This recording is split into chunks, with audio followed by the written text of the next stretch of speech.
paste, print, paste. There you go. It's on there. So if they want to come in, they can come and join us.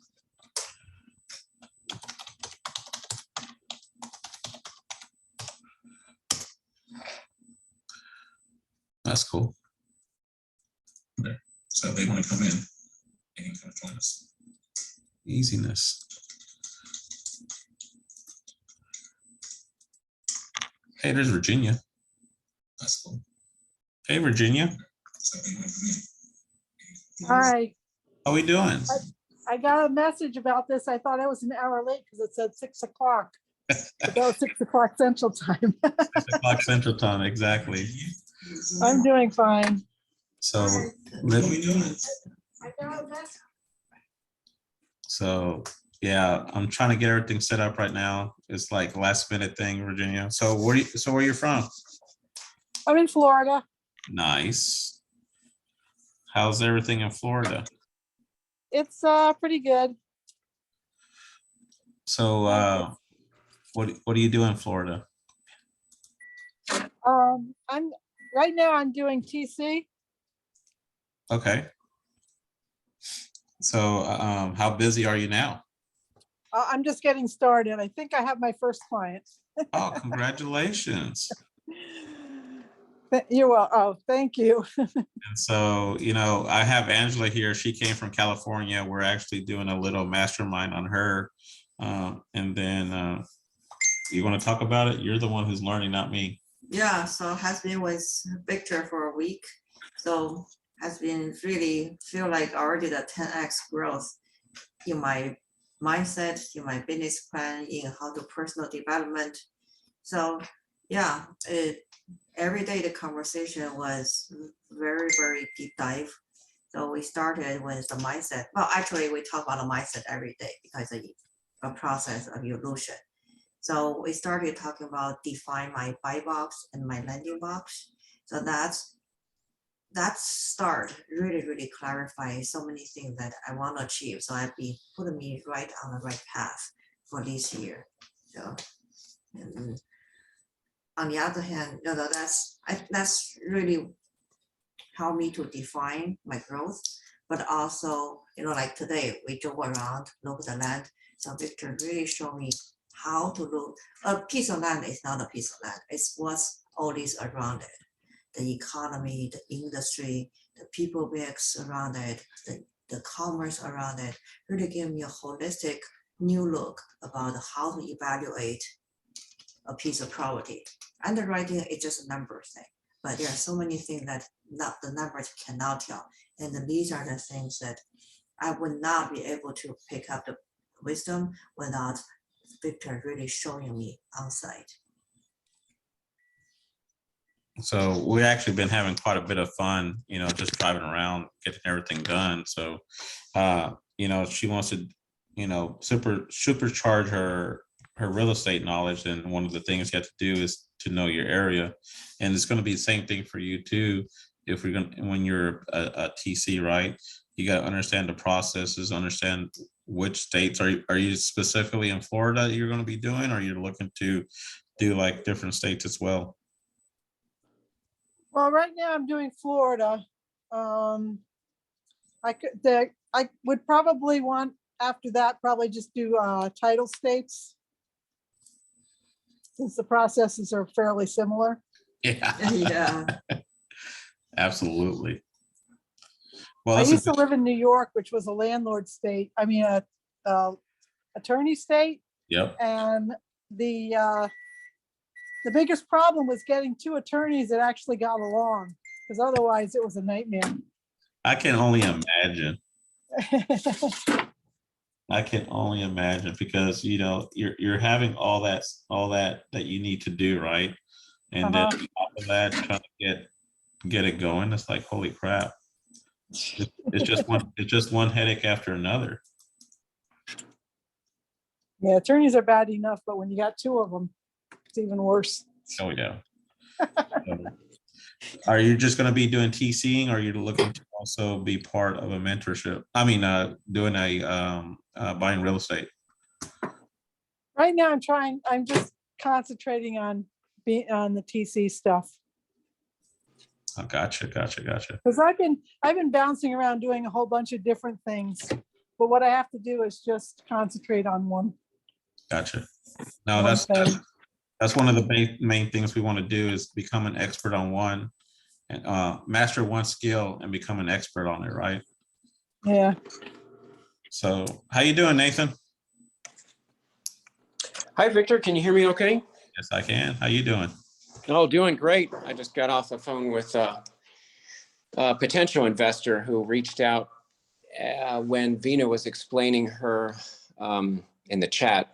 Kyle, I don't know if you caught that name, but he put in the chat, hey, I'm an investor. I'm interested in buying. And it turns out, man, we shared a lot of the same vision. So Isn't that amazing how just one conversation can lead to something bigger? oh yeah. I mean, I'm barely beginning to, it sounds like you're well in your journey on this. I'm very much still in the launch phase, but learning every day. I mean, honestly, I take it you're a sub 2 family as well. Yeah, sub 2, 10X, capital school, big dogs, there's always so many Oh man. things you need to be part of, right? Yeah. And that's what I was telling Angela too, is that once you become a part of a community, you tend to grow even bigger in other places, right? Because even though I have 5 different mentors, each mentor is there for a reason, right? Grant Cardone was my true mentor. I call mentor, but once you break it down, my mom was really my first one. I learned my work ethic and everything else from her and my hustle. But once I got my scarcity mindset, it's not completely taken away. It's still there, but it's also a good indicator whether or not if the deal is going to be good enough. And then I got part of a RIA here in Dallas that really helped me up with the understanding the single family flips, wraps, and JVing with other people. And then on top of that, then I found Pace Morby. Oh, and I'm sorry, I actually found Brad Blazer. With working with Brad, that gave me the opportunity of learning how to talk to investors, knowing your pitch, your 45-second pitch, right? That was so useful. But you still have to always have that continuous education. So that's why I got with Pace, being sub 2, learning the creative side of it, looking at opportunities in a different light. And then that led me to Vina, who's my best friend now. You say Pace is your best friend now? No, Vina. Oh, Vina. Yeah. I tell you what, I've been blown away, especially by her efficiency in explaining these concepts.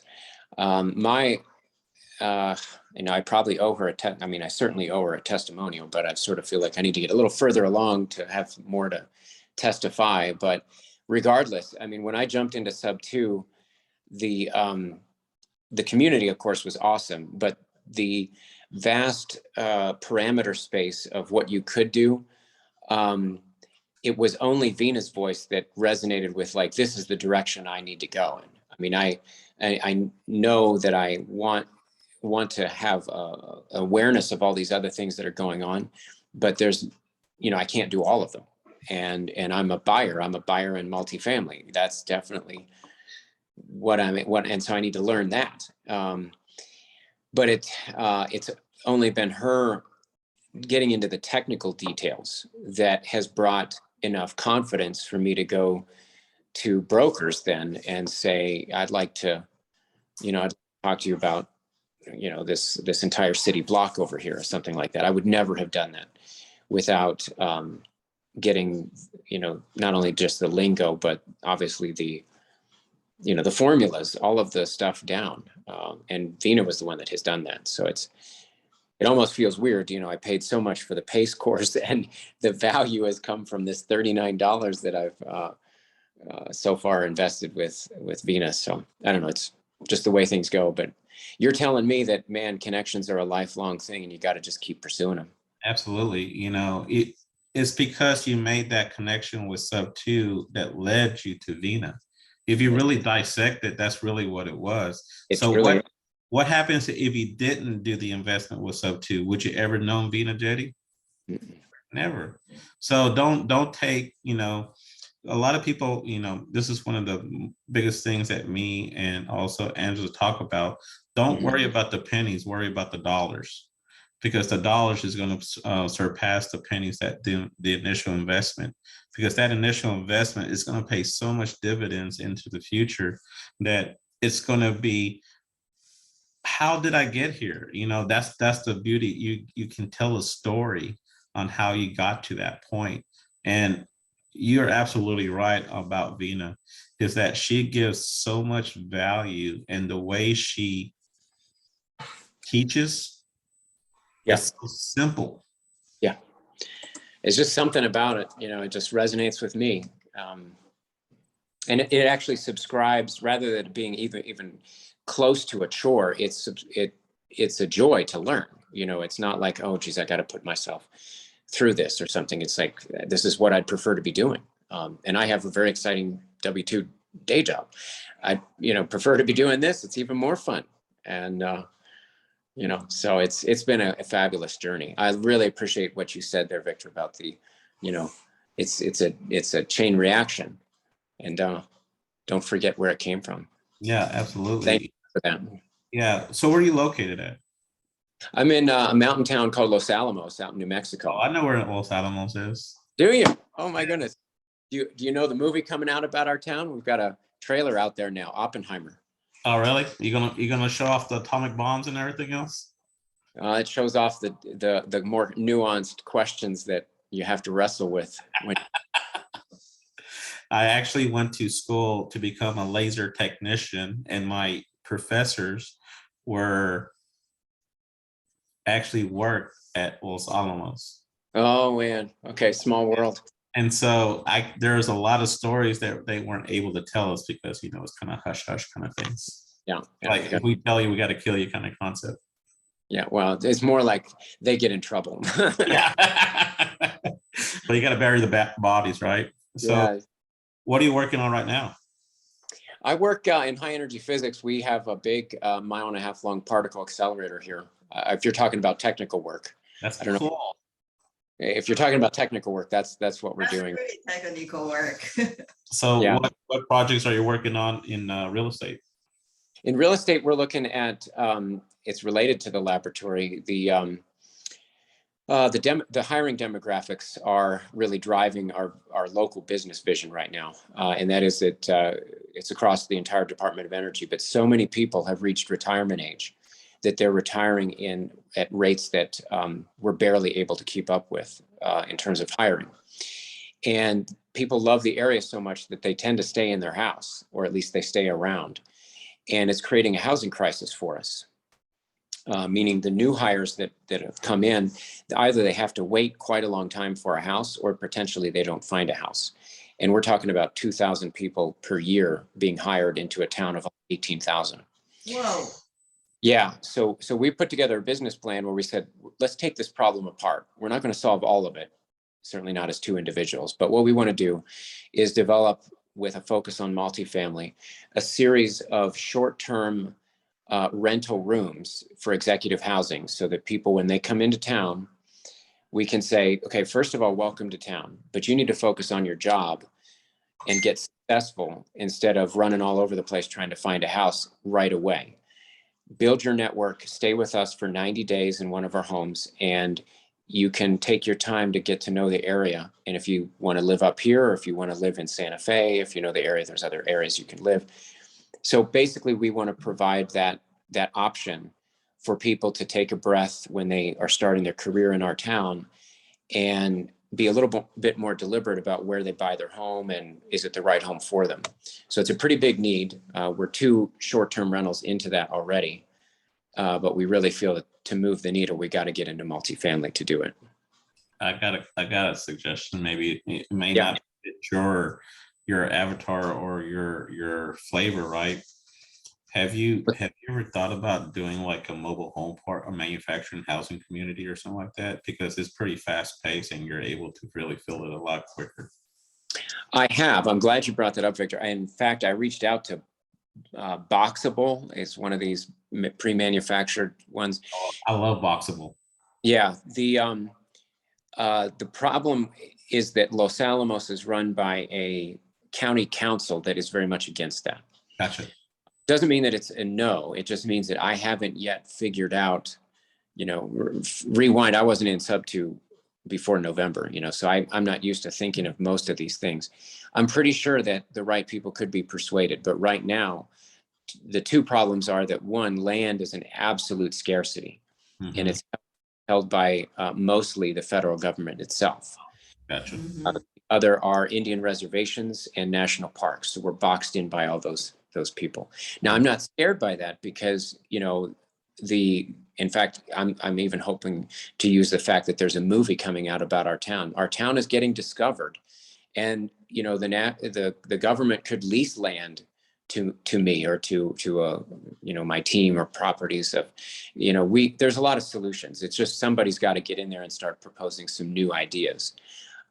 For example, one of them is there's a lot of unused commercial real estate here, and reimagining it as not a great place, as you can imagine, to do business, because people do like to get out of the town and go like to where there's other culture, like Santa Fe.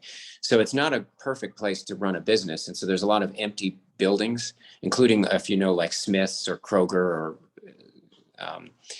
whatever you have in Texas there, probably. Yeah. And so trying to reimagine those properties as affordable housing is part of our sort of longer term vision as well. That's actually a pretty cool idea, because if you really think about it, you're able to what we call repurpose, right? Or redevelop. Yeah. And absolutely. So it's actually a brilliant notion, because the bones are good.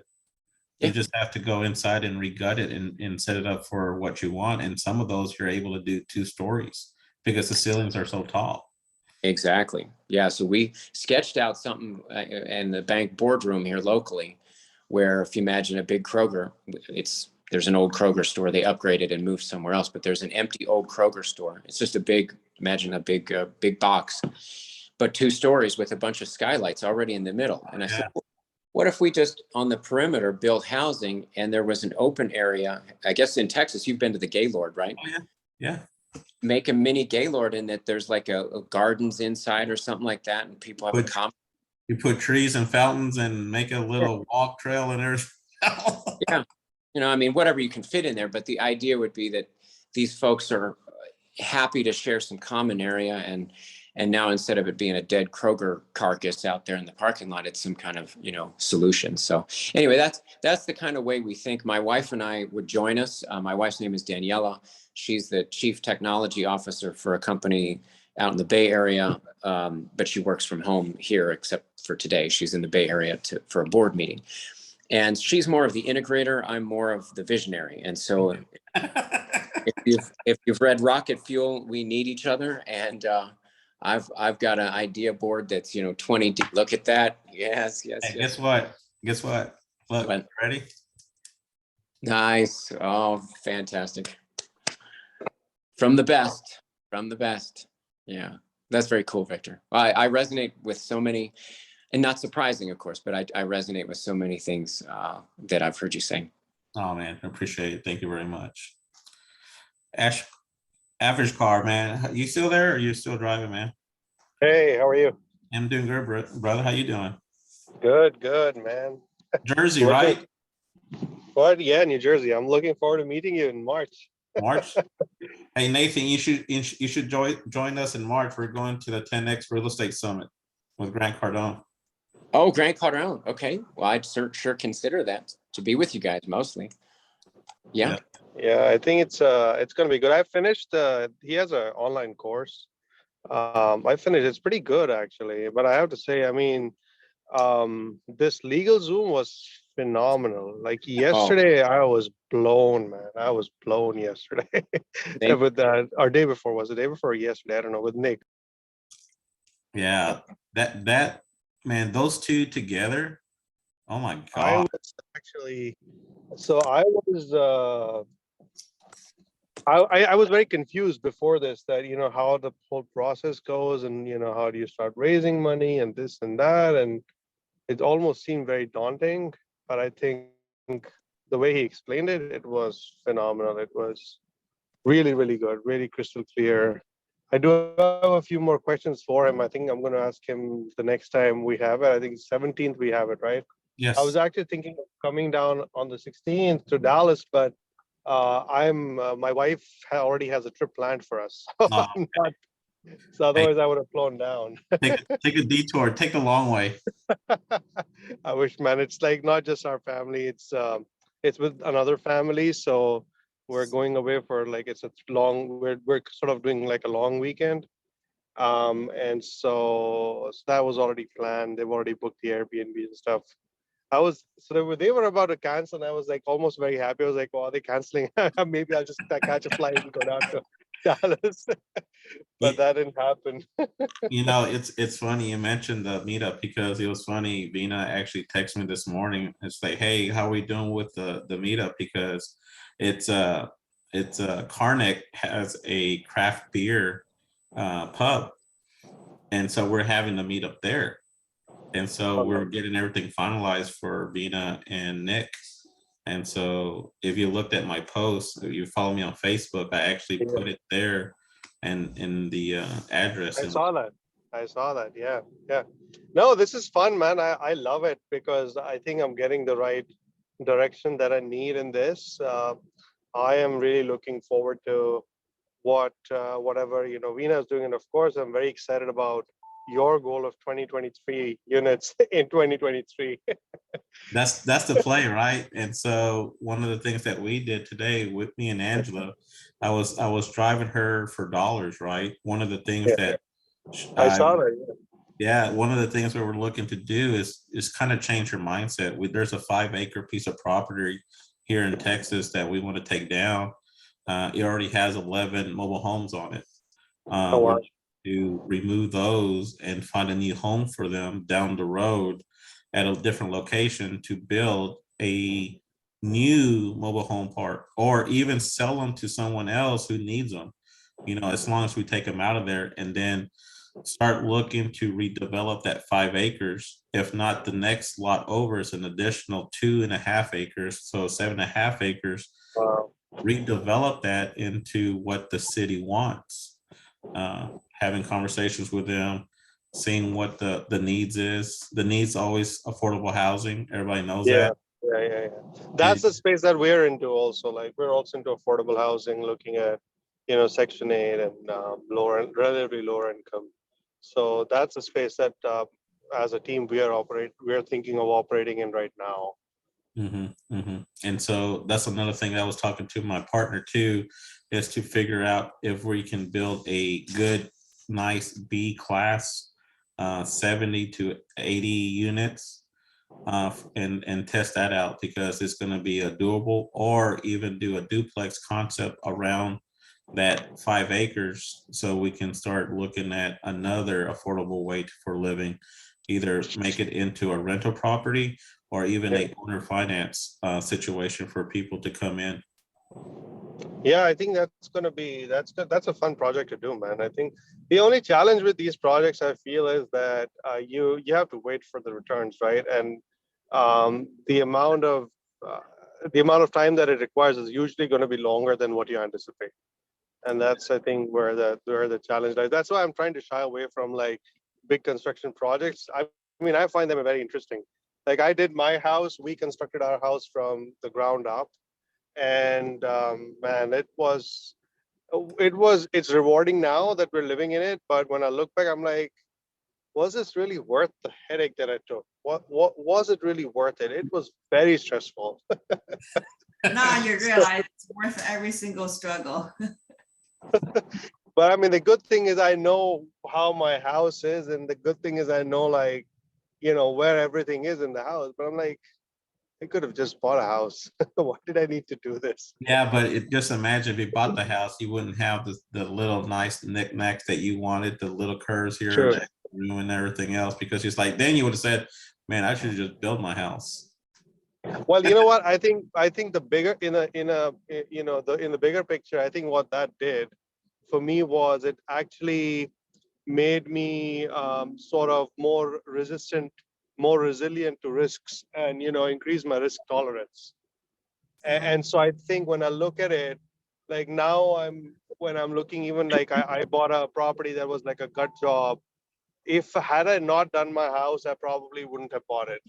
Exactly. So it's like the rehab itself doesn't scare me. It's just the time that it takes and the uncertainty of that. That's what sort of scares me Yeah. about it. So I think in a way it was good, but I don't know. Yeah. So That's we have something fun lined up. Let's see what happens. We're working on a deal right now. It's a 100+ unit building.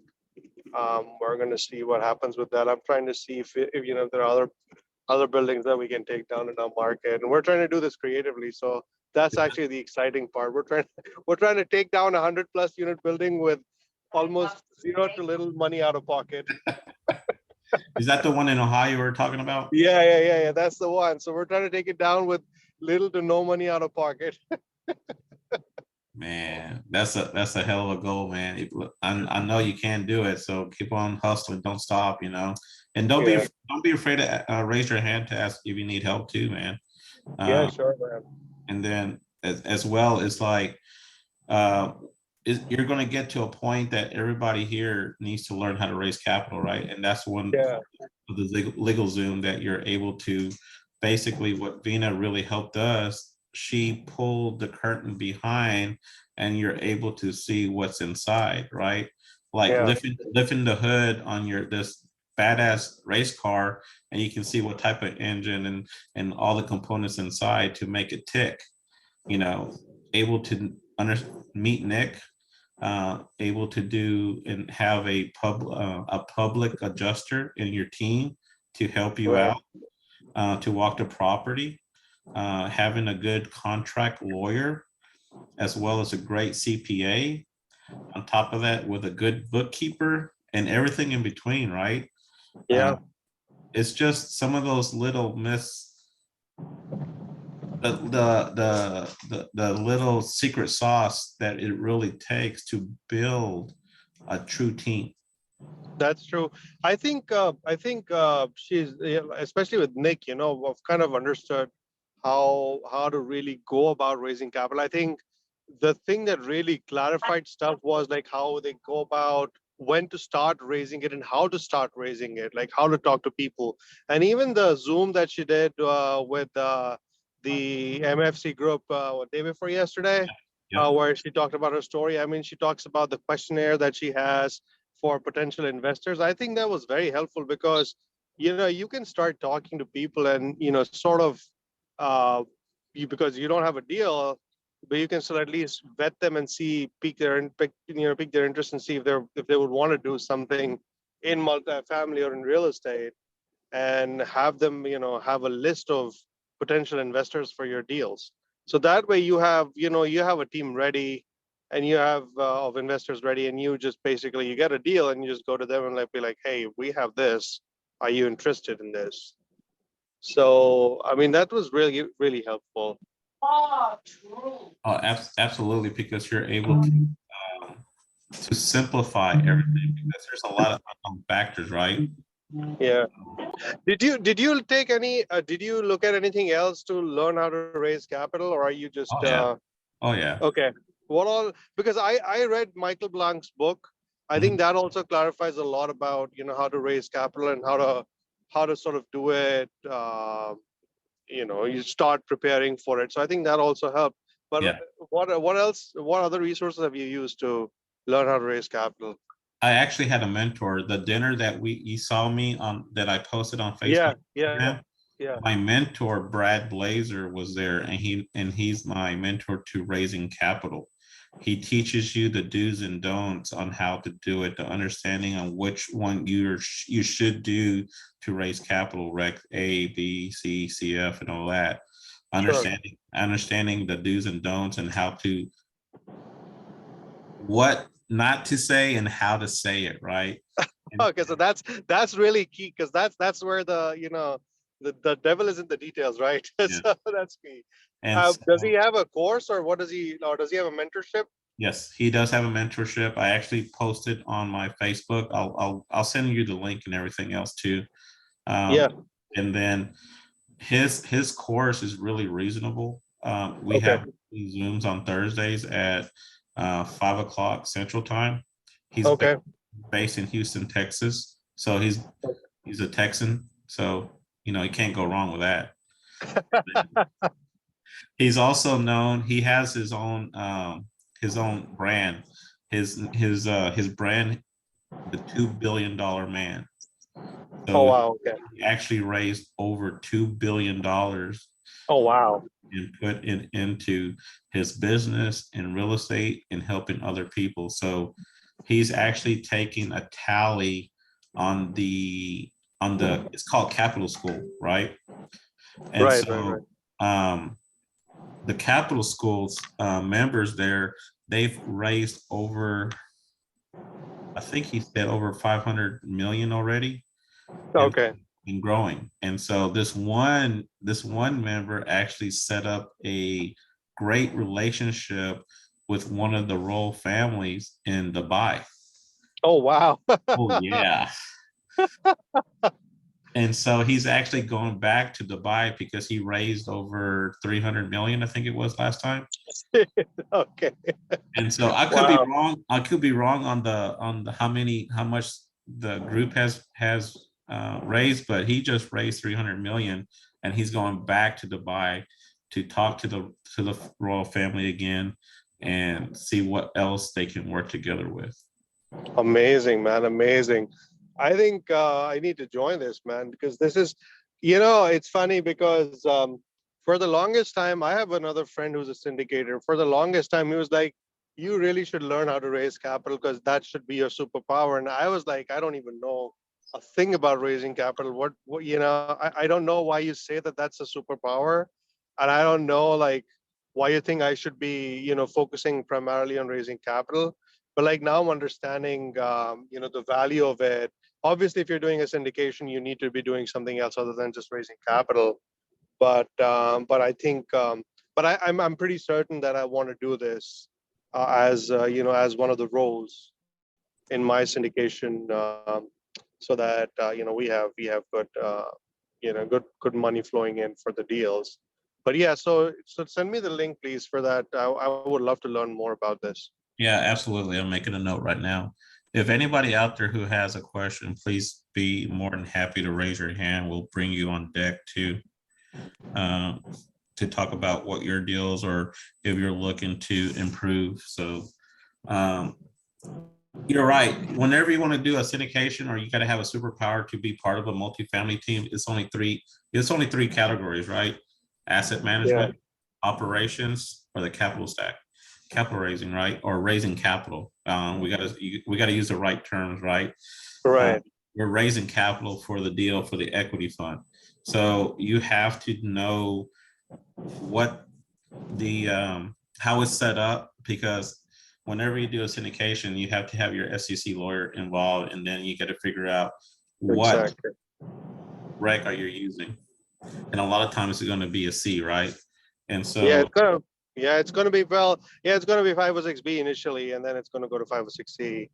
And so, but I think the other important thing is that yes, you should have a superpower. Like if capital raising is your superpower, then have that, but you need to have another role because you cannot just be raising capital for syndication, and you need to do something else also. Yeah. So it's funny. I think something that'll be helpful for folks who are here is that the one question that we asked as a team was like, what do you hate to do, rather than saying what you love to do? Because I think for me, it's very clear. I mean, I freaking hate due diligence, and I hate I hate managing managers. So for me, I'm like a big picture guy. I can underwrite. That's like, that's how I go into the nitty gritty. But I would love to raise capital and underwrite, but I cannot deal with the day-to-day activities, the day-to-day functions.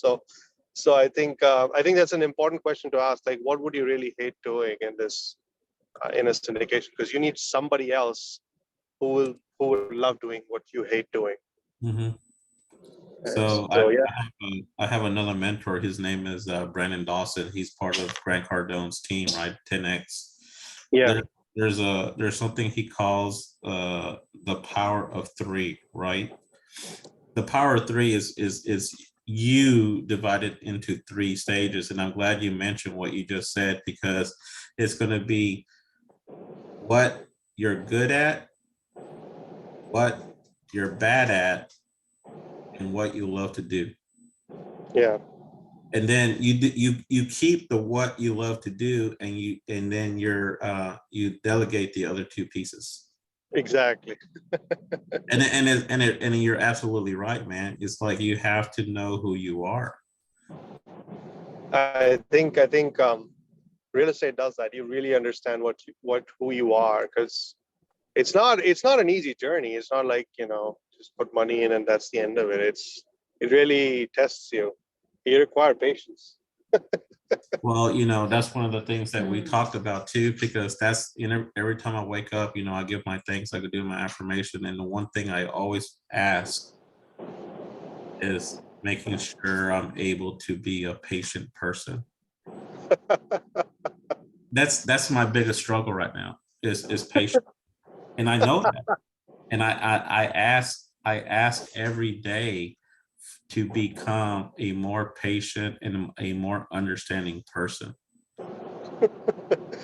It's hard, man. It's hard when especially with social media around, like you see people closing deals left, right, and center. It's like, fear of missing out, FOMO.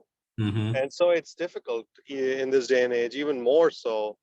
But I think you really have to be patient, and you really have to kind of understand that you really need to vet. I mean, even if Grant Cardone needs to look at 100 deals to do one deal, like definitely need to look at more than that to do one deal. So that's kind of what you need to look at and understand that it takes time. Well, here's the thing about it too, is that you got to build a process, right? You got to build Right. a process of how you're generating the leads. And, Grant gives us some great ideas, and so does Vina, is be part of those emails, be part of those blogs, see what their big boys are doing. CBRE is going to be one of the best ones you can go and just piggyback off of there. And also, you have Crexy, but the best thing you can actually do is actually build a relationship with Right. a commercial real estate broker. Right. Because once you build that relationship, they're the ones who already know, they already have pocket listings in their pocket. Not Yeah. only that, they're already knowing some of the investors who's ready to get out of it. I'm actually thinking of doing a sort of a workflow for, like, especially people who are starting out with large multifamily. And maybe if I build it, I'll probably post it in the group, just to kind of show pictographically how things flow, like what is the preparation that's required before you even start, and then what happens when you start, and then what happens afterwards. Because Mhm.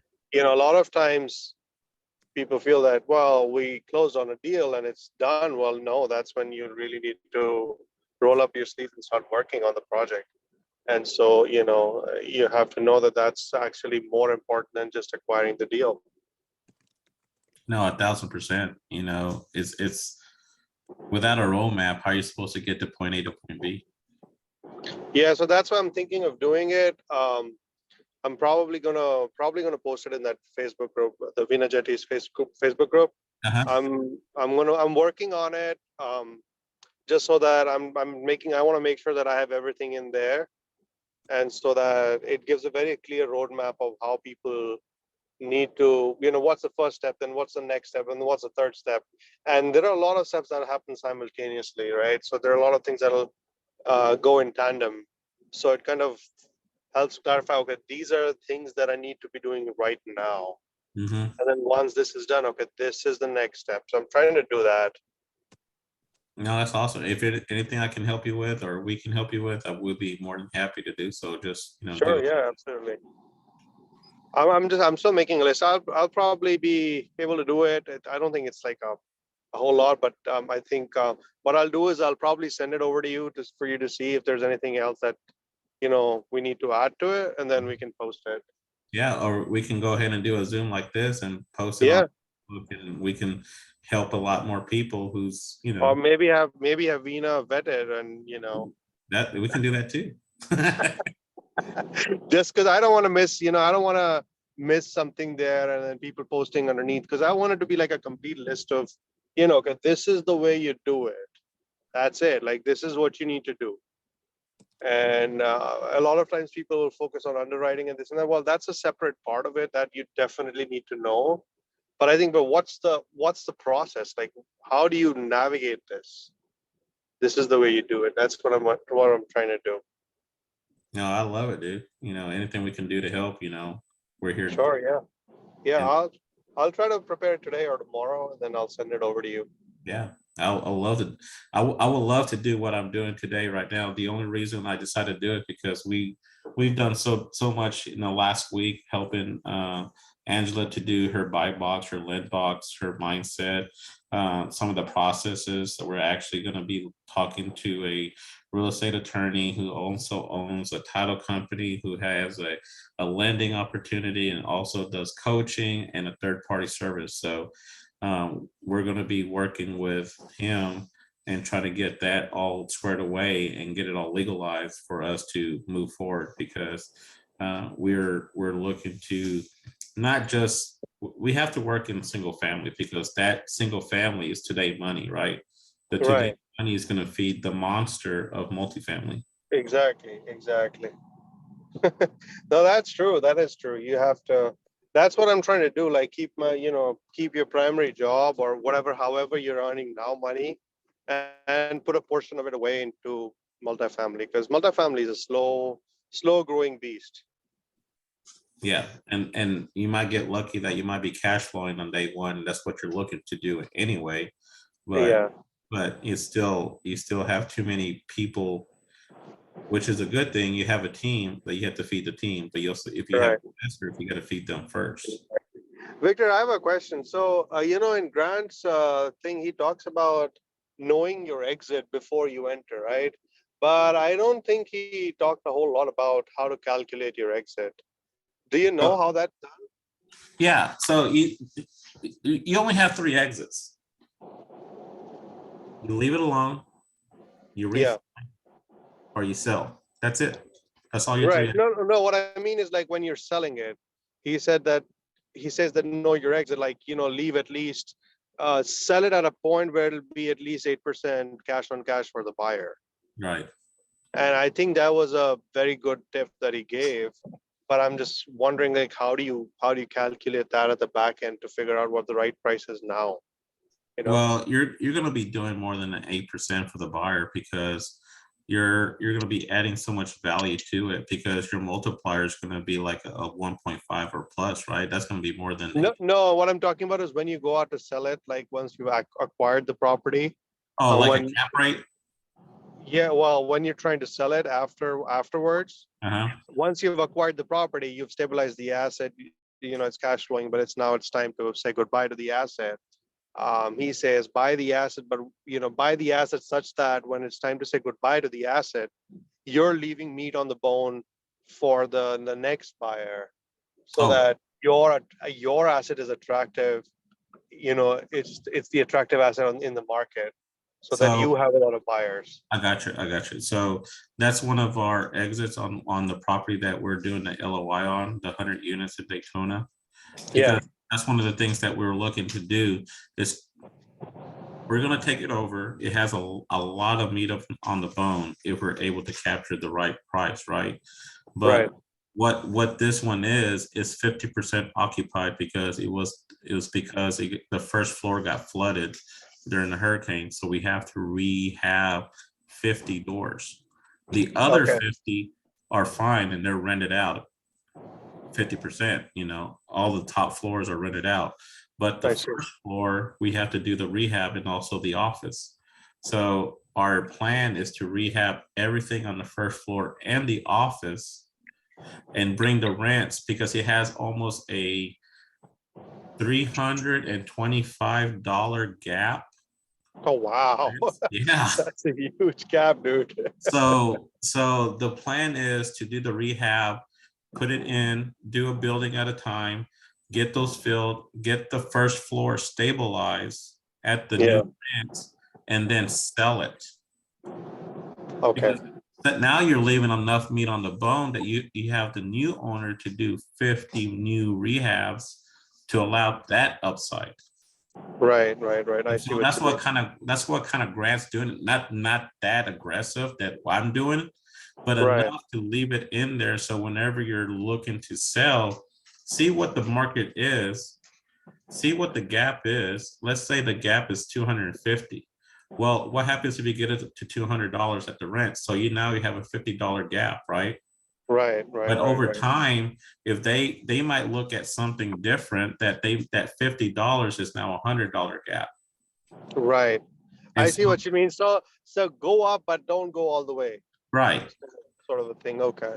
So if That's you're an gonna interesting thing. Yeah. if you're gonna go all the way like Grant does over there in Florida, he goes all the Yeah. way up plus prime, right? Because of the Right. location, you're on the Right. water. It's a A plus facility. So you're Right. gonna get that market value prime. So Right. he's not going to leave any meat on the bone, because he's not going to sell it, because now he knows to really become generational wealth and keep his $4 billion asset under management is to not to sell. Right. And the only thing you got to do is just raise Interesting. rents. Yeah. Interesting, man. Yeah. Because he talks about like when you're ready to sell, leave, like underwrite it in such a way that you're leaving. They get at least an 8% cash on cash. The next buyer gets at least 8% cash on cash. And I was like, how does he calculate that? Like, how does he underwrite for that? Yeah. So that's a thing for Grant doesn't sell anymore. He used to sell. I'm And gonna ask him this question in March. Yeah. But now, no, he'll answer it too, man. I'm telling you, once we go VIP, you won't go back. I'm already VIP, dude. All right, brother, I love it. And so there's a lot of people at the summit who's buying and selling because they have to basically stack their bricks, right? Instead of Right. stacking cash, you're actually stacking bricks, because you're making money. You're making Yeah. bricks. And so what they want to do is get to that next level. You might be starting at the B and C level, Yeah. but you need to start working on the A's. And then A, Yeah, I think I want to be in the B class. Like we're in the B and C, but I'll probably go to B plus Yeah. eventually. I think as a personal this thing, I don't want to go to like A plus, just because of the inherent risks or potential downturn in the market. But again, that's just me. That's my personal flavor for now, and it may change. well, Things yeah. change. Everybody's perspective changes, right, about things. So that may change.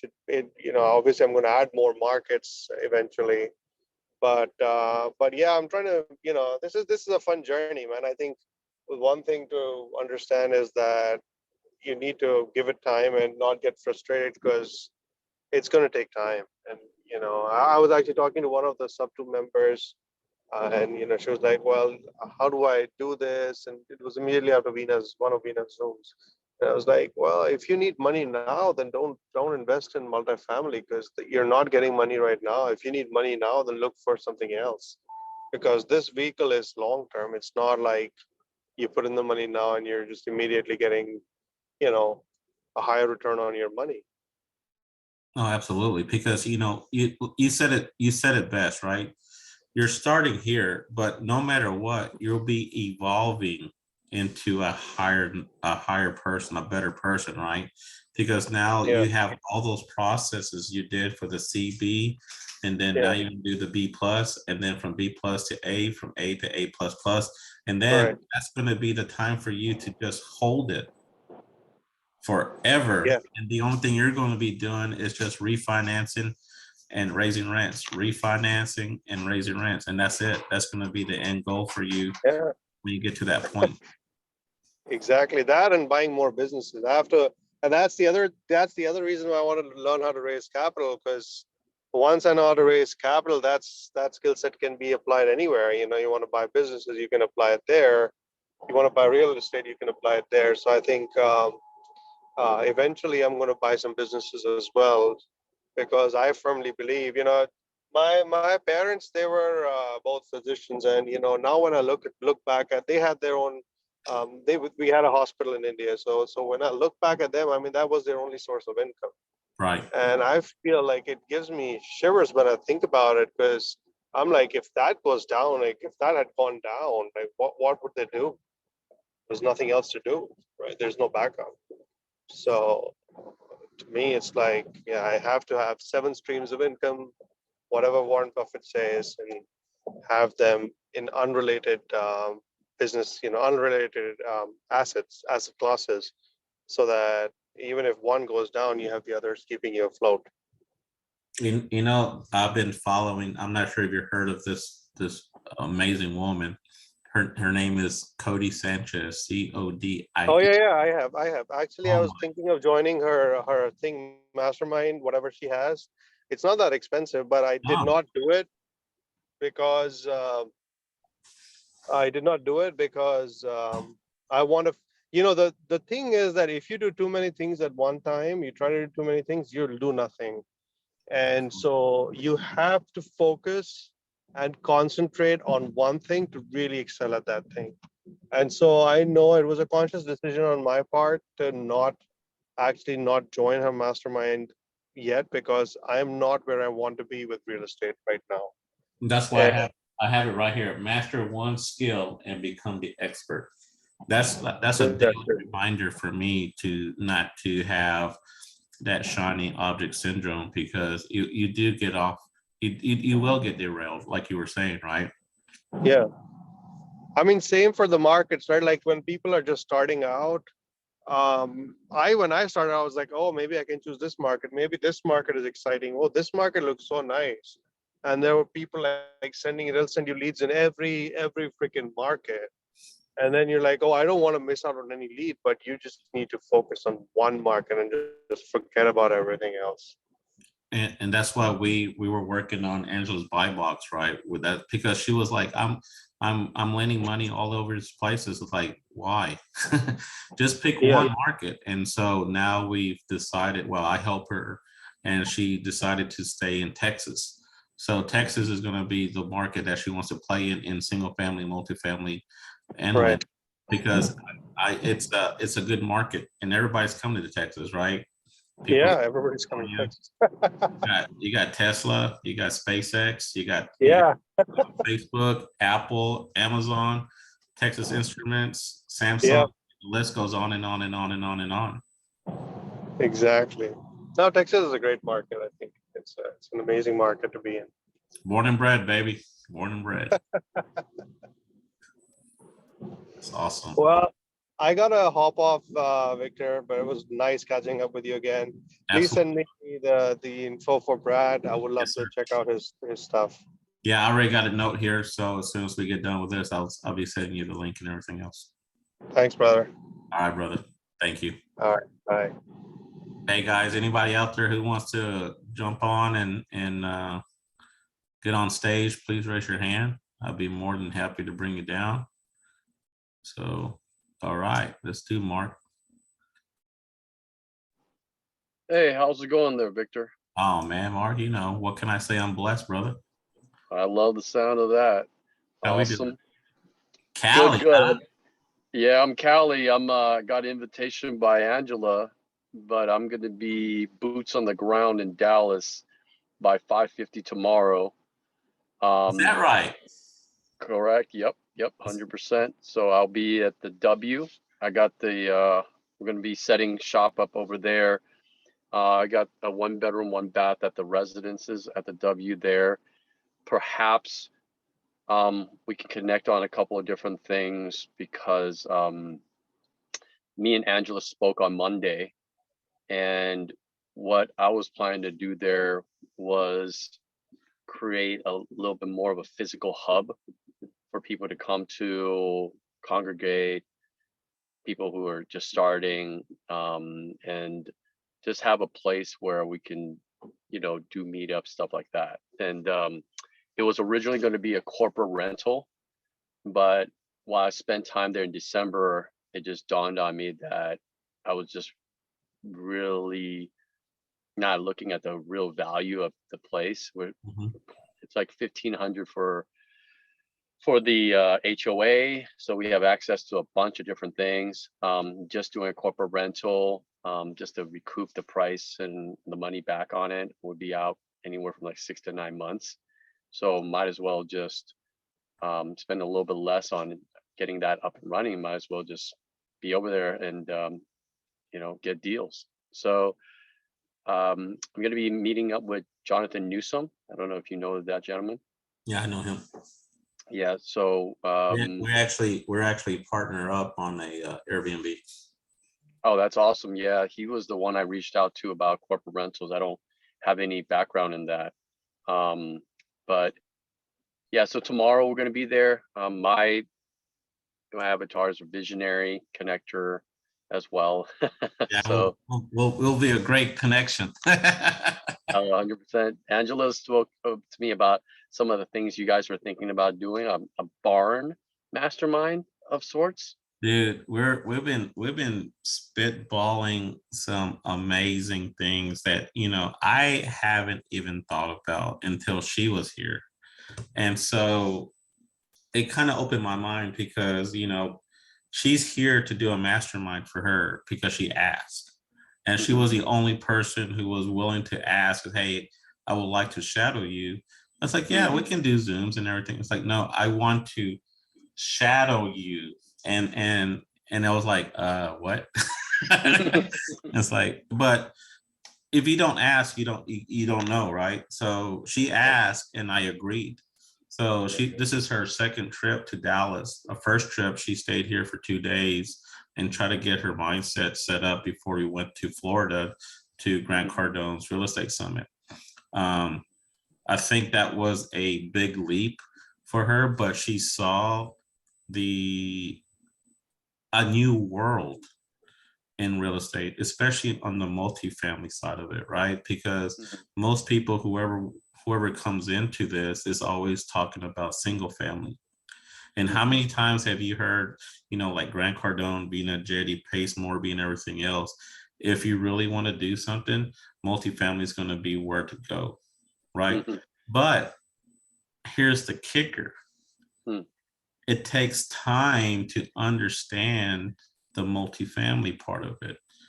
100%. You have to know who you are, what your superpowers are, where do you fit in? Are you going to be an asset, operations, or doing raising capital? Those are only the 3 places that you're able to fit. You can be one of each, 2 of each, or all 3. You can have a mixture. And so one thing that I've been learning real estate for multifamily since 2020. So I'm still, it's brand, it's not brand new, but having Grant Cardone as my mentor, who was able to learn from him, made my journey compressed a lot because I was also taking massive actions, going to his workshops, going to and listen to him, bought his program, do the work, understand it, and apply it to real life. So I was going out there, I was doing due diligence, I was walking the properties, I was talking to the property managers, asking them questions, didn't realize what I knew just by learning a couple of things, right? But some of it is it's really not that difficult because once you break it down and simplify it, we all have the knowledge to pursue a multifamily deal. But there's also missing pieces. It's like playing chess. Every piece on the board has a specific purpose. You just have to figure out which piece you are. And so I found out who I was. I was a connector. I'm able to bring different people, help solve problems, find a solution, either by a process or a person. Mhm. or just by just tweaking it to the left or tweaking it to the right. Mhm. And then things change so fast. And so, me becoming Victor the Connector was actually created at last GrowthCon back in March. Mm. So that's when I was born. I was doing everything before, but I didn't know what I was doing. Mm. I didn't Because you know were that natural. I didn't know there was a connector in me, right? Mhm. Just like you, right? You're a connector. Yeah. So I actually teach a book club. I've been asked to kind of do Zooms, and I didn't really know because had that kind of limited mindset of like, well, I'm very new to this space with all of these really amazing people. But it was actually Elena Tang that did the morning mindset, Hmm. and that really helped me when I came in. Definitely had shiny object. I came from a Burr strategy mentorship, Hmm. and it was very simple: knock on doors, uh, cold call, mailing program, driving for dollars. Right? It's very simple. Just knock on doors, have conversations. That was it. And then discovered Pace through a meetup in Southern California. Met up with Mitch Roy. Hmm. He's the very first person who told me about Pace and Sub 2, and I literally thought he was just speaking Chinese to me. I was like, "What are you talking about?" Right? Like, I don't know what is a Pace, what is a Sub 2. It's like a different language. And I went down the rabbit hole, right? Like YouTube, just what is this? Instagram, and then I met up with Pace at the Clever Summit. So Pace's wife Laura has the exact same birthday as me. Oh, So when he announced that she had a well, I was watching the Zooms. I was communicating through Sunday service, and how do I get plugged in? All the things as a newbie, right? And he talked about the meetup in Las Vegas, and he said his wife was going to go. And I was like, I had all these lists of excuses of why not to go, but I also watched how she did a Zoom right after she had the baby and that she was going. So my list of excuses got really small compared right to that. So it was the best experience, met it with Pace.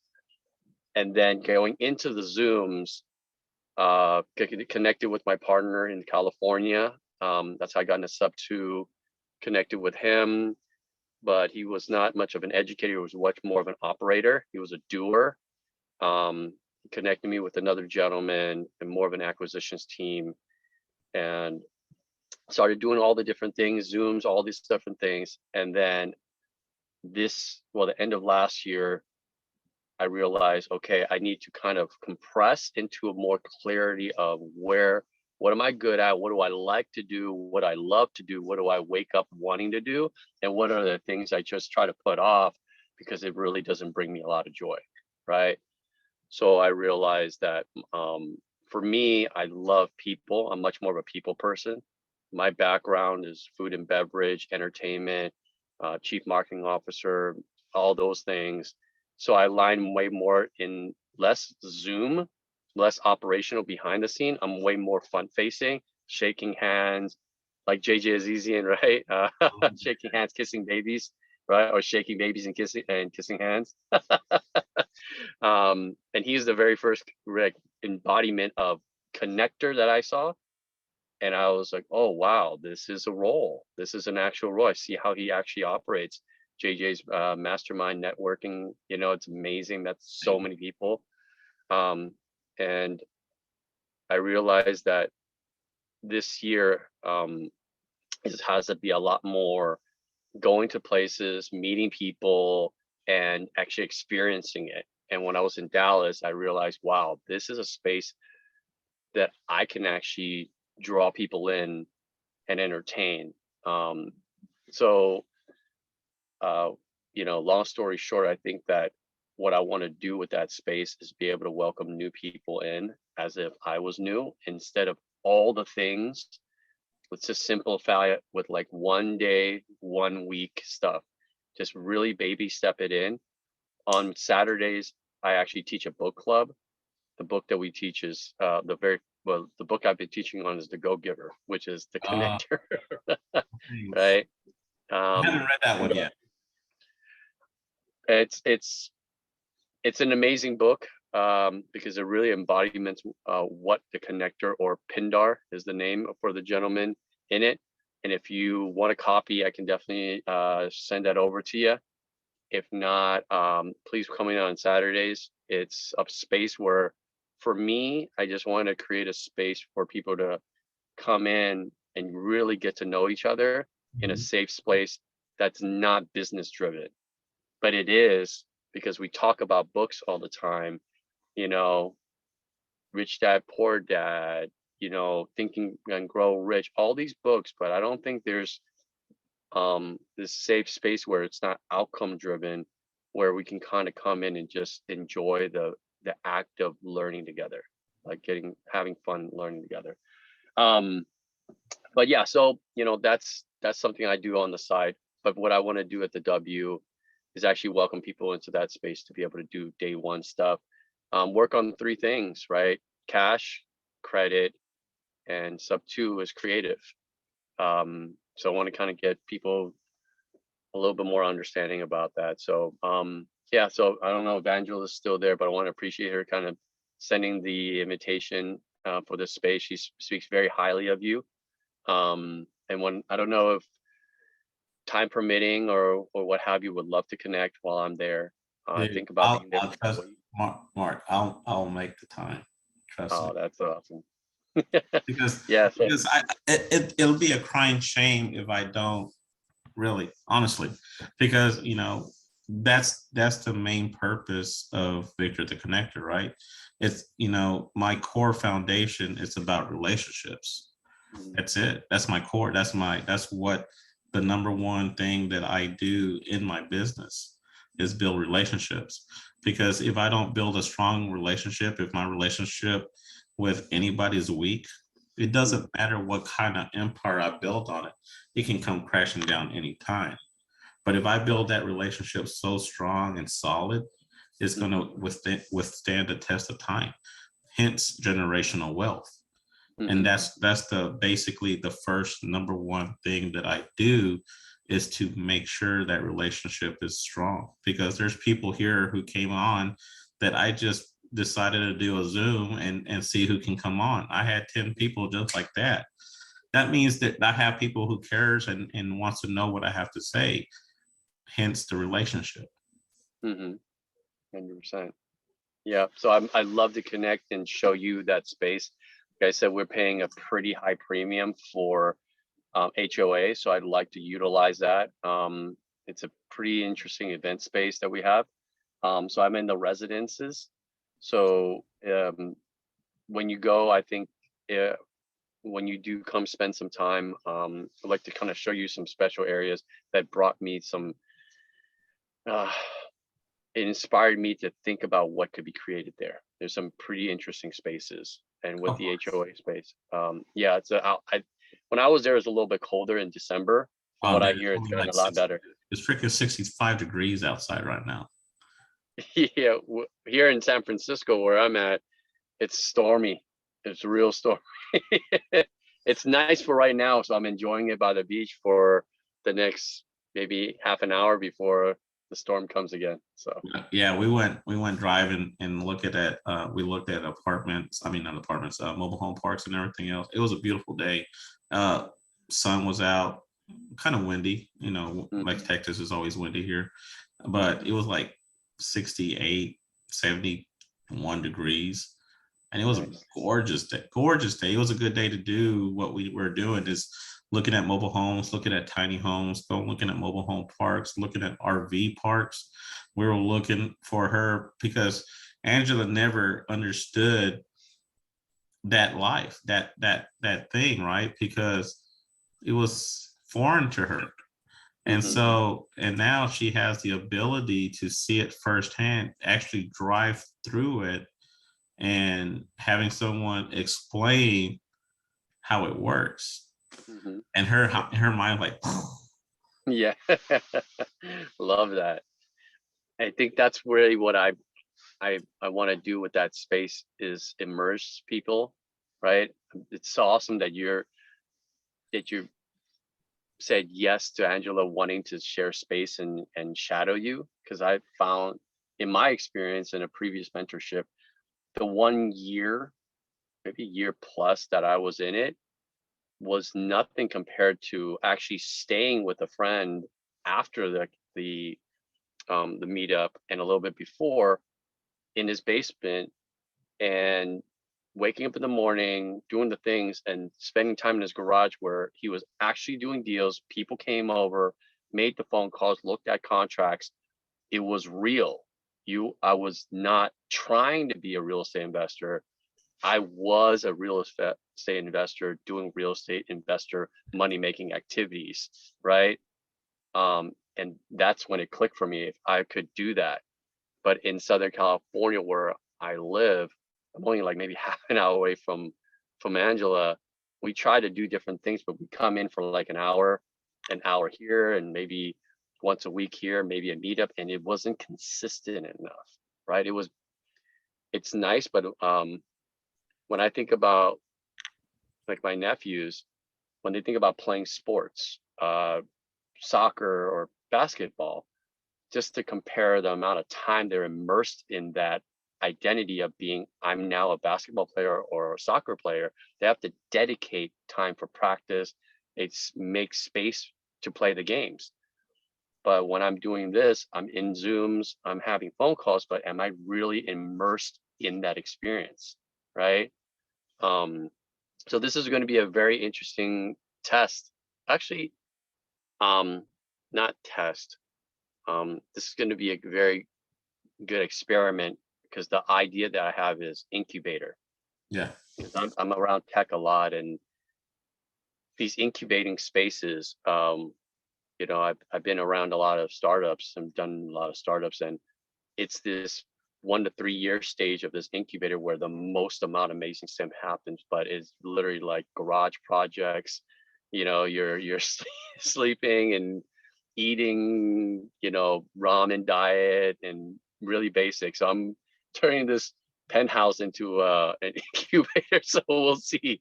Luckily, my partner has written off on it, or else he'd go crazy. So he knows what's going on. I just got off the phone with him today. So yeah, we were about to spend maybe $8,000 to $10,000 making it into a corporate rental. But we're rolling the dice and see if this might make sense. He's in the VC world.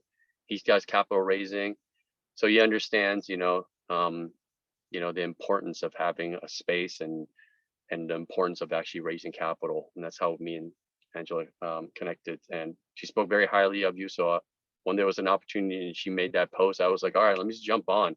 I hear good things. Let's see what this is about. So it's a pleasure to meet you, and love to get to Texas and share some barbecue with you soon. Oh, dude, let's do it, man. Here, like I said, what you wanting to do is you're going to be in the right space. There's so many of us here. It is surprising, but it's not only that. There's not just up to, but there's, I'm part of a RIA called the Big Dogs. We got new people coming in all the time. And so, which one? And then you're able to start helping a true community that is building around you. Mm-hmm. Pace has a great community. Sub 2 is one of the best that I've ever done before, right? Because there are a lot of action takers. And it's scary. A lot of times it is scary to go ahead and put yourself out there and expose yourself to something that you're not fully understanding. But if you raise your hand and say, hey, I need help, there's going to be a person in front of you reaching back to guide you. And so, and that's what I wanted to do. So when Angela asked me, say, hey, can I shadow you? And not really understood her definition, I say, why not? This is a good beta for me to see if I do have the stuff to be and raise my expectations as a mentor. And I was like, why not? Let's do it. And so it turned out to be so far so good. I haven't seen any negatives on it yet. I hope I don't see anything. I'm hoping I don't brain dump on her too much, because I already have 3-4 years massive action experience that I've been doing with Grant Cardone, the big dogs, with Pace, with Brad Blazer, and now Vina. Vina herself has, oh my God, I don't know how to go back and say it, but she has really opened my mind on how much I don't know. And she's taught me so much that I know now and what I need to know. And having the opportunity of inviting her to a dinner with my other mentor, man, that speaks volumes, because she's that accessible to me, because she said yes. And I tell people the power of yes is so strong, but don't be afraid to not say yes, because everybody's worried about the letdown. But what happens if you stop thinking that negativity to positive? But what if? Yeah. There's a movie that I watch. It's becoming kind of a tradition now. Yes Man by Jim Carrey. I don't know if you've ever seen that. Yes. Yeah. So there are moments where we're kind of going to these dips and lows where like, okay, it's dark nights of the soul, things aren't going right. Just get whatever the comfort food is, watch it again. And I get into yes, it's just say yes to the universe, and then then it goes back up. But the value of that movie is also understand you get to say no. You get to make that choice, right? You same thing like a gas to accelerate. You want to make sure that you press the pause and stuff there. Put yourself in a lot more situations, and there's an ebb and flow, right? I went, first, I think 2 weeks of sub 2. My partner, I thought he was going to just mentor me. He plugged me in, gave me the keys to his Tesla and his penthouse suite, and it was like, all right, I'm gonna go on a sabbatical for about 3 weeks. I'll see you later. Good luck. I was watching Zooms so much and got into the ball and everything. I just wanted all the things, right? It's like a kid in a candy store. And everything was brand new. I was like 1% understanding when I was doing the other strategy. It was like, okay, just knock on doors. Now it's like, oh, corporate housing, corporate structuring. Now sales structuring. Oh my God, all the things, and it was worse than Netflix for me, right? I was like, oh my gosh, I had 3. It was another mentor, Lena's friend. She asked me to go check my iPhone, and she was like, hey, let me see your health. And I didn't even know that button was there. I literally only got this iPhone because of Pace. I have 2 phones. I have the my regular Droid and got the iPhone. But she opened it up and she was like, wow, you've gotten 3 hours of sleep every night. At best 3 hours and 15 minutes for the last 2 weeks. Do you think that's healthy? And I was like, I didn't even know. I was just in. When you're in, I didn't even come out to check anything, right? I was just like, if I'm not sleeping, I'm doing this, right? So she really helped me out to make things a little bit clearer, and right now when I'm looking at it again, I was like, wow, so much has still happened, because being in sub 2, you just get so much. It just all a consistent ebb and flow, consistent thank you and receiving and giving back. And it's like, no, okay, this is that. And so I made some decisions for Texas. It's giving me another space to be able to say, okay, I can create some space for myself there. and just align with what I want to do over there. And there's something there that when I was there, I was like, I know, I don't know why. It's I'm a man of faith. I'm What's that? telling you, Dallas is magical, you know. Even when I What? moved here, when I first got out of college, there was something about it that it attracted me to it, right? And this is way before, you know, I'm talking about decades with an S. And so, but after time, it's the people around here that you put yourself around that makes it more magical. Mhm. Yep. When I was in the big dogs, it was fun because I got to meet so many people from Dallas all the way to Fort Worth, all the way around. It was like leveling up that I didn't realize that how big Dallas Fort Worth was. Mm.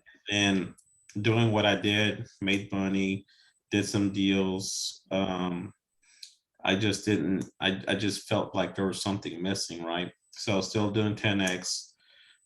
Never found the right team to do the multifamily because I didn't feel that I was ready for it, right? Mhm. As time goes on, found Brad, learned how to raise capital, got pretty good at it.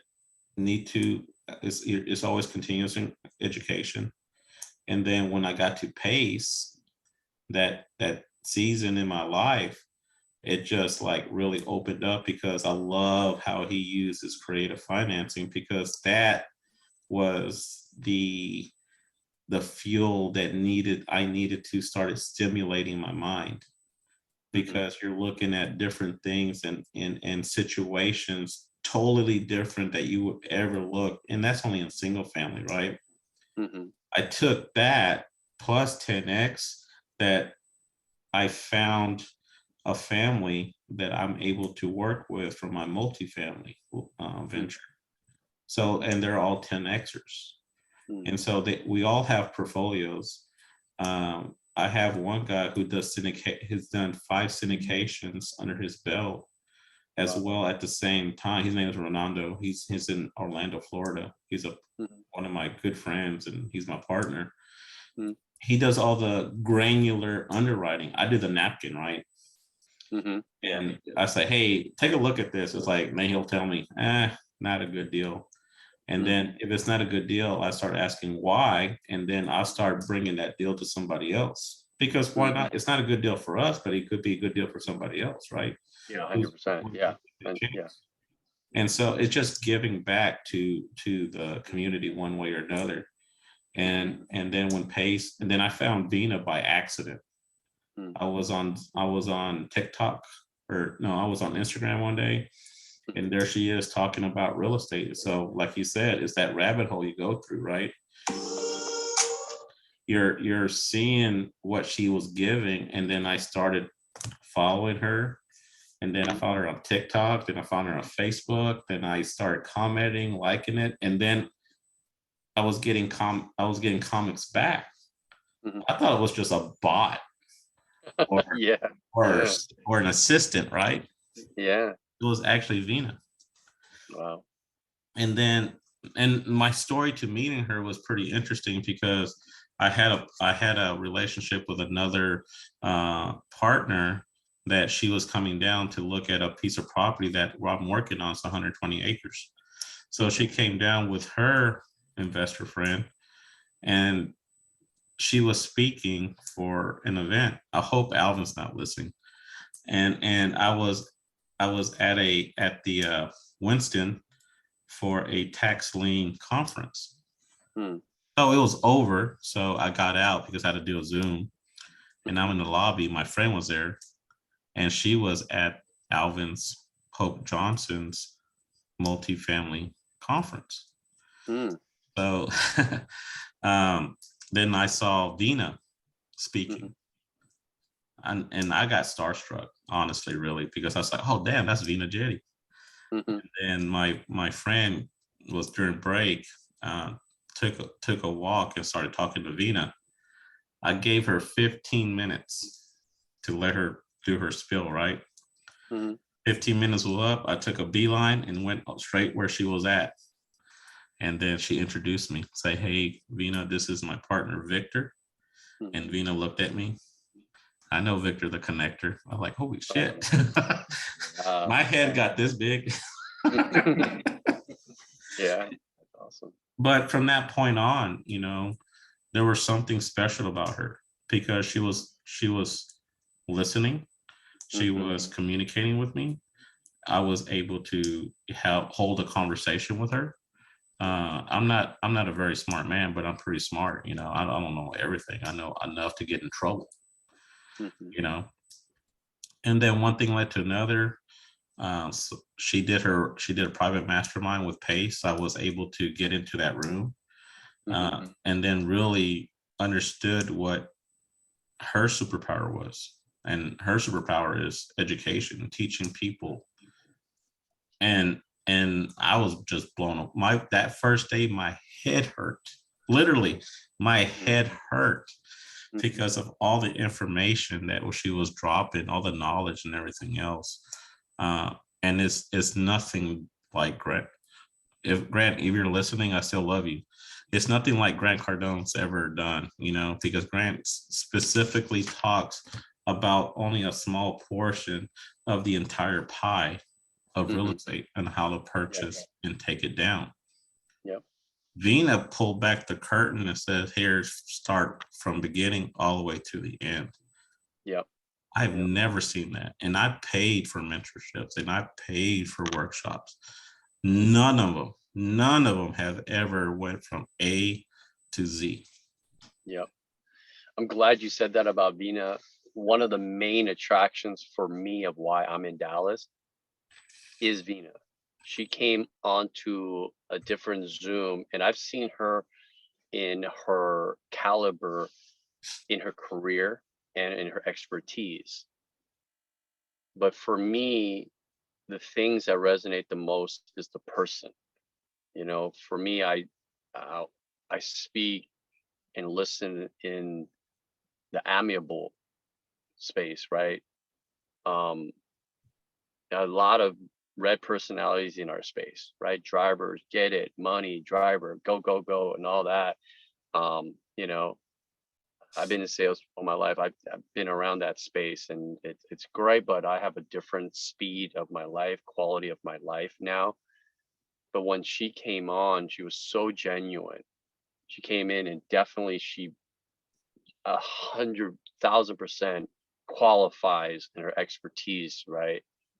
But it was her sincerity as a human being, it's her sincerity as a person that drew me. Like, I don't know why, but I know that I need to be there. So when I met up with Jonathan, originally it was come in for a couple of days, set the thing up, leave.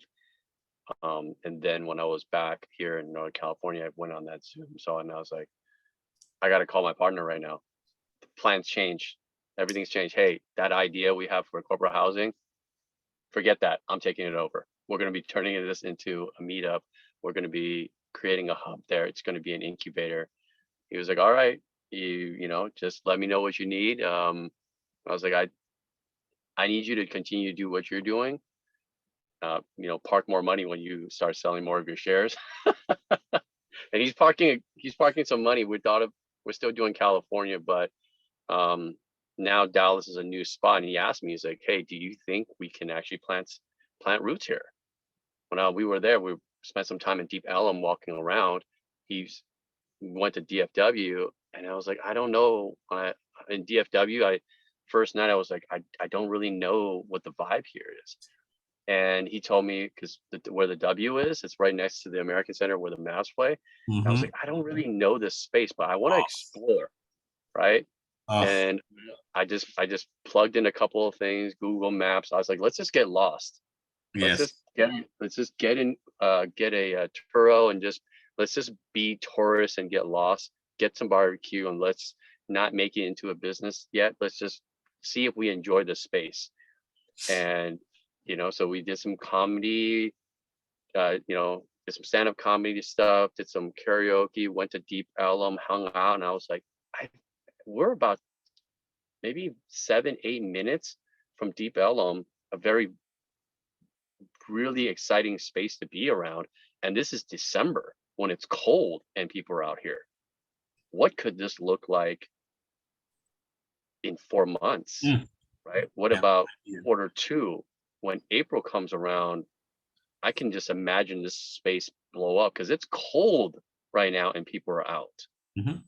Wait, what have, and if this is as cold as it gets, oh man, my mind starts flowing, right? So he's in Mexico City right now. He's got a couple of other things he needs to do. You know, he's a big capital raiser. He's in the VC world, right? So he's closing a $60 million fund right now. And so I told him like where we emerge is actually, or where we're going to connect is actually in probably going to be in the commercial space. He's got a couple million he's going to be parking at the end of the year to, you know, and when it comes to the single family, it's not really that exciting for him, right? Mhm. Players and on that stage, he doesn't look at anything that's less than 25 mil, right? It's I just got not one that's exciting. 100. Yeah, but the thing with him is he knows business and he Yeah. wants to understand the space, but I'm still very new. Mhm. I mean, he has partners and he has, you know, he's been 20 years in Wall Street, right? So he's been in the business world. He knows people in the commercial space, but they're like big players. They're, you know, billion plus assets under management. But Wow. me, I'm a baby growing in this, right? Single family door knocking guy, right? To Hey, holy everybody shoot. everybody started somewhere, brother. Don't underestimate what you're able to do. And that's one of the biggest things that I tell everybody. We are our biggest critics. Hmm. Never go and downgrade what you're doing because you got to start somewhere. Hmm. Because here's the thing, once you start doing that, once you speak it and put it into the universe, your body hears it. And when your body hears it, you start feeling it. Hmm. So it's one of the, and I was telling Angela too, is that I may not be the best, but I will be one day. Master one skill and become an expert. Those are the things that you need to start saying to the universe, because the universe will answer you. And you better be ready when the universe gives you the answer, because it will come to you and you're not going to understand how fast it answers. I think it's happening already because what I thought was this idea of what this was going to be as an experience like a year ago, Mhm. the acceleration. I mean, my partner as a friend came to Clever Summit because it was my birthday. Mm. Right. And I told him, hey, you're also, the ticket you're going to get is also an NFT. So it's not really a loss. You know, so you can't really lose there. But when I was in that space, I got comfortable again to really move in big crowds, right? You know, there was that invitation by Jamil to connect with 50 people before we leave the event. What I heard was 50 people before lunch. Right? And he saw me, he was around, but I'm moving. I met so many people, you know. I'm much more comfortable in that space because I spend a lot of time in the nightlife space, and you're moving in, you know, crowds of 1,000, you know, Thursday, Friday, Saturday. It was just common, right? But that was a lot more, you know, alcohol and DJ driven, right? Party uns and all that. But now in this space, it's a lot more. Who is that? What are you doing? How do we connect? How do, like what Pace said, like, why aren't we making money together? How come we're not doing deals together? Yeah, Right. I love that. And And that's so simple. It's the simplicity of it. The Mhm. simplicity of it that goes and generates a whole entire conversation that's like, I don't know, but I have a deal. Do you want to hear it? That's like, absolutely. Yeah, yeah, 100%. I was a solopreneur when I came in. I'm trying to do it all by myself because that's what I was taught, right? And before. And then it was mom and pop's operation. Let me just get one partner because there's not enough to split, right? Let's keep it small, keep it tight knit. And Pace really just really opened my mind on it. Like I have nothing against 10X and Grant shared space at different events. But Pace, when I shook his hand at Clever Summit, I asked him how and why does he do these Zooms for multiple hours? How did you do the 18? How did you do the 20 something? Right? I'm just trying to understand it. Was it the Gatorade? Was it some type of fuel in there? He looked me dead in my eye, shook my hand, said, happy birthday. Glad you came over here. It's because I love this. This is who I am. And that's when it all changed for me. I changed. I was like, okay, now I understand. This is an identity thing, not a transactional thing. And how it's kind of grown from that experience is, being able to get into stuff to meet the people that I meet now. This year, hit some pretty big milestones over the weekend. 4 years, no alcohol. Very connected with my church life. My faith has gotten a lot stronger and it's guiding me towards things. And, people in the church have asked me to do some things that are kind of scary, but are really amazing towards this and how my faith aligns with my finances and my tithing and my giving. And that space at the W, before I was like, let's just put that off, because I got so comfortable living very low to my means. Uh-huh. Ramen diet, no carb, like just bare bones, right? Just bare necessities. But I kept getting challenged by my partner and other people. They're like, you can still, it's not a bad thing to go and produce more and be more in tithings. And yes, it's okay to live, low to your means, but it's not a negative thing to be able to ask more things to be able to serve more people. Yeah. And I think that's what's been kind of scary for me. It's like there has been a breakdown mathematically with one of my church sisters on what tithing looks like for the year of 2023, not in January, but what it looks like in December, and reverse engineer that.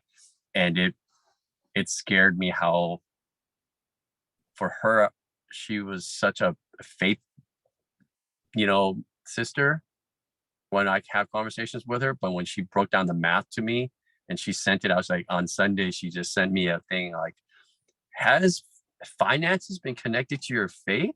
I just had a calling to send this to you. And she broke down, 10% of tithings every month or throughout the year. And then what it looks like every single month and what it looks like every Sunday. And I was like, oh my gosh. And she's like, pray, don't pay into where you are, tithe into what you foresee for it and pray upon it. And I was like, how did you know some of this other stuff was going on? She's like, I didn't know. We all play our parts. And that's one of the things that's kind of scary. I was like, I booked the ticket on Sunday and I was like, I hope the weather gets better. I don't want to fly out during a storm. No, I've actually, hold on, let me check. The weather here is going to be, it's going to get a little cold. So tomorrow's going to be 54 to 78, Thursday 41 to 61, Friday's 35 to 57. So how long are you going to be down here? Well, I land tomorrow and I have a one-way flight. That's how scary I am. I that one bedroom literally has nothing except some socks there. Hey man, So- if you need to, you can crash over here with me and Angela, dude. I have you can stay in my son's room. No. We're Jonathan's gonna take me to Costco. We're gonna go get the whole place set up. So we have to do that anyway. So I have a budget. My partner's sending me a credit card for that space. Hopefully it gets there sooner, but he's in Mexico and he's gonna try to overnight it. I don't know what that looks like from Mexico City to Dallas. So There's gonna be something interesting too. So this, I'm not sure about that one either. So, but Yep. like I said, dude, just I got your number. I'll text you here pretty soon with my number and everything else. And, sure. let's definitely connect. And then, hey, whatever you need me to do to help you, hey, I'm here for you too. If you're staying here long term, we are having a couple of meetups here in Dallas. Okay. One is going to be for Vina Jetty on the 16th. Okay. Okay. I'll Because, be here for that. okay. here So for that. Nick is for Nick. Blame Nick. Okay. So that's on the 16th, which is the Monday. The following week will be a meetup that myself, and Karnik is doing, and our special guest is Vina Jetty. Okay. And so I would love for you to come to that one. It's going to be at the same location. It is a craft beer pub in Prosper. So Okay. it's not that far from where you're at. You just got to take North Toll. I'll give you the address and everything else. If you follow me on Facebook and Instagram, on there too, it's Victor Imbel. I'll send you my electronic business card. You can get all that details from there too. Awesome. Yeah, I'm super down, and then love to show that space, and I want it to be utilized. Right.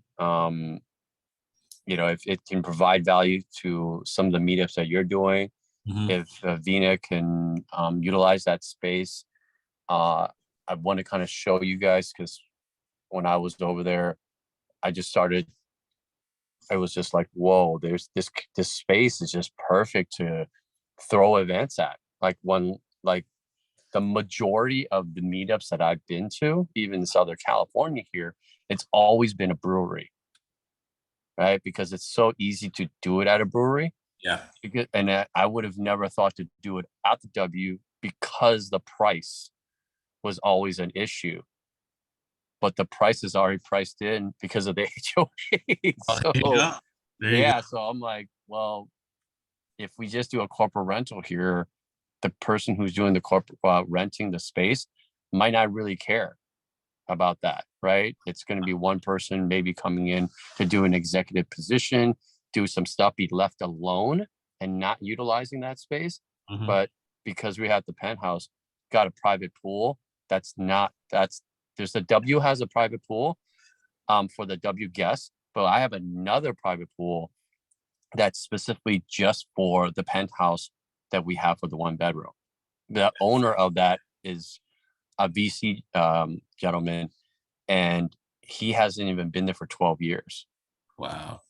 Yeah. So when it comes, my goal here, and I think my partner understands here, is that if we can create something that's exciting, I think we can align with a bunch of really good, powerful money connectors, because that's what they literally do. That's sick. That's sick. How big? Yeah.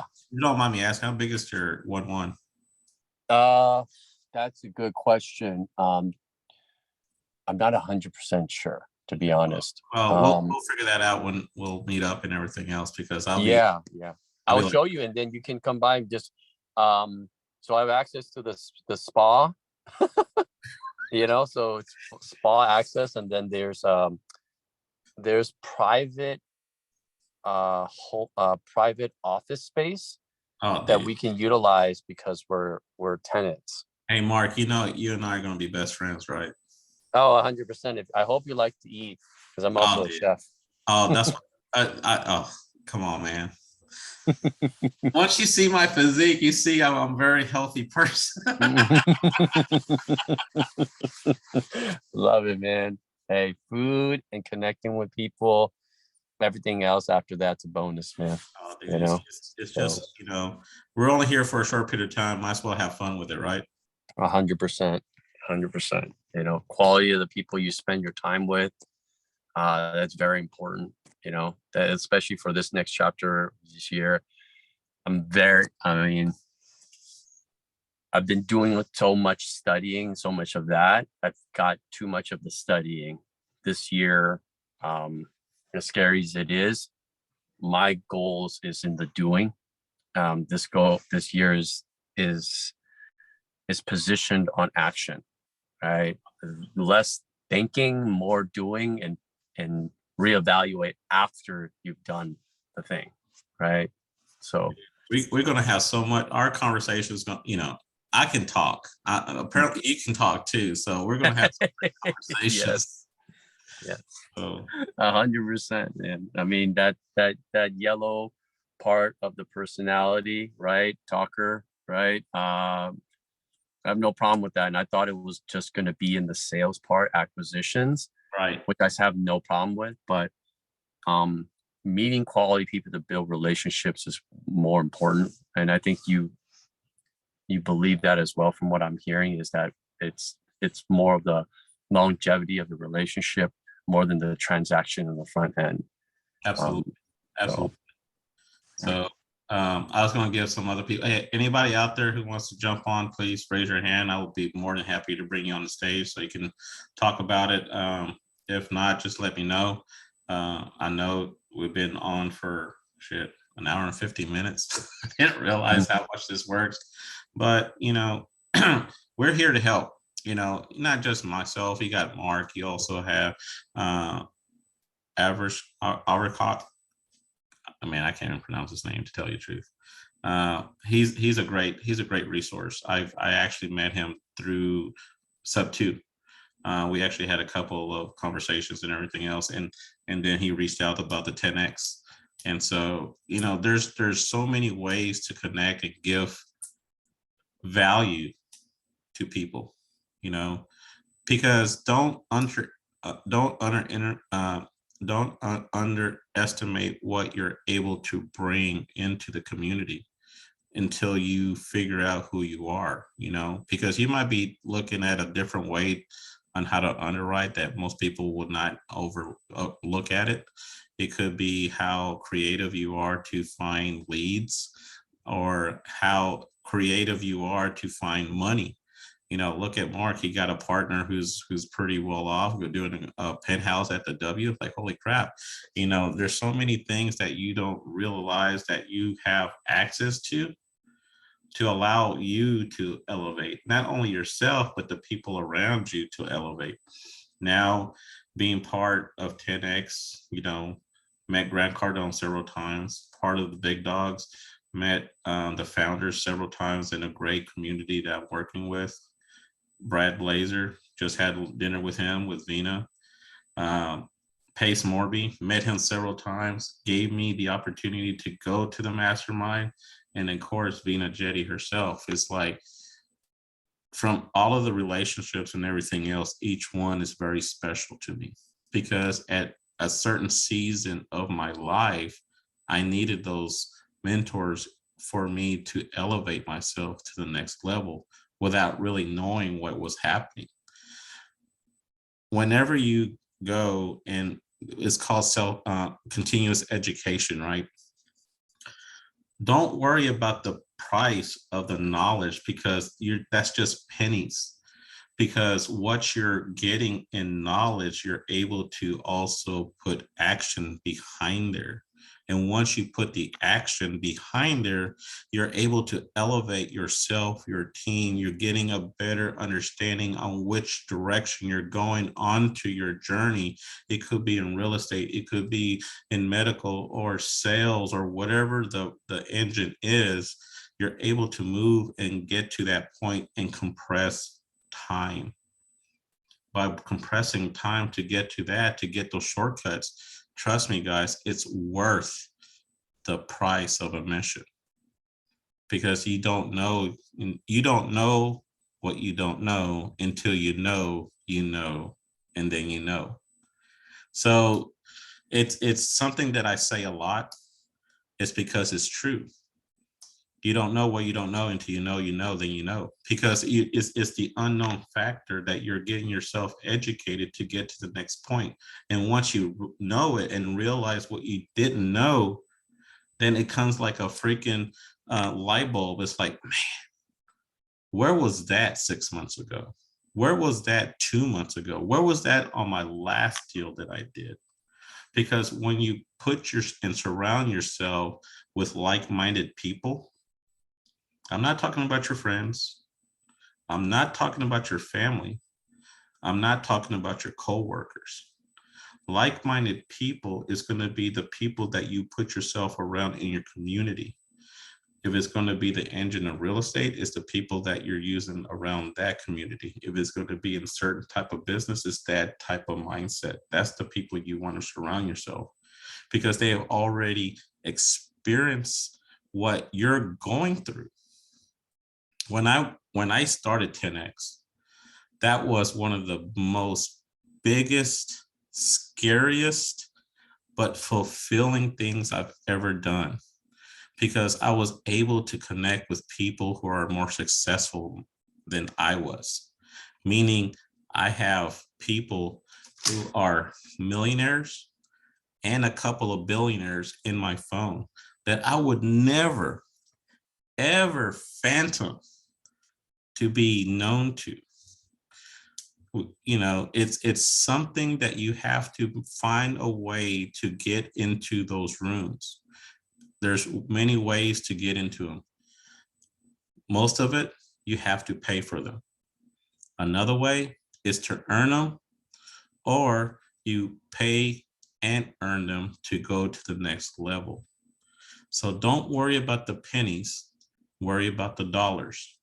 By worrying about the dollars, you're able to plan for today, for tomorrow, but not just tomorrow, 1 year, 3 years, 5 years, even 10 years in front. Once you have that picture and that clarity in your mind, you're able to now build a plan of success. You're building targets to get to that point.